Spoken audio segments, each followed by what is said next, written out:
Hi friends, receiving associate అన్న. ఏంటి receiving associate? Receiving associate అంటే ఏంటి ఫ్రెండ్స్? Very simple. పేరు మారిపోతే material receiver, warehouse receiver. ఈయన ఏం చేస్తాడు? మనకు ఒక కన్సైన్మెంట్ వచ్చింది అనుకోండి, ఒక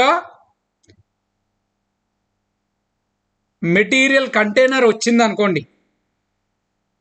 ఈయన ఏం చేస్తాడంటే మెటీరియల్ డెలివరీ నోట్ పట్టుకొని వస్తాడు.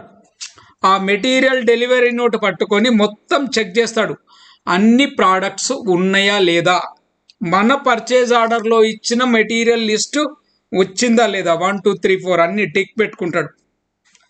టిక్ పెట్టుకున్న తర్వాత ఈ will check even quality correct ఉన్నాయా, మంచిగా ఉన్నాయా, డ్యామేజ్ అయిందా, ఏమన్నా ఇష్యూస్ ఉన్నాయా, అవన్నీ చూసి ఓకే అని తీసుకొని వాటిని పక్కకు పెడతాడు.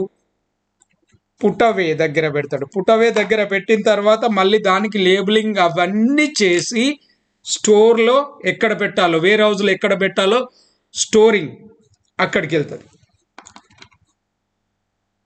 సో ఈయన రిసీవ్ చేసుకుంటాడు కనుక ఈయన్ను వేర్ హౌస్ రిసీవర్ అంటారు. ఇక్కడ రిసీవింగ్ అసోసియేట్ అన్నారు. యూరోప్లో పేర్లు మారిపోతాయి, పెద్ద విషయమే కాదు, డోంట్ వరీ.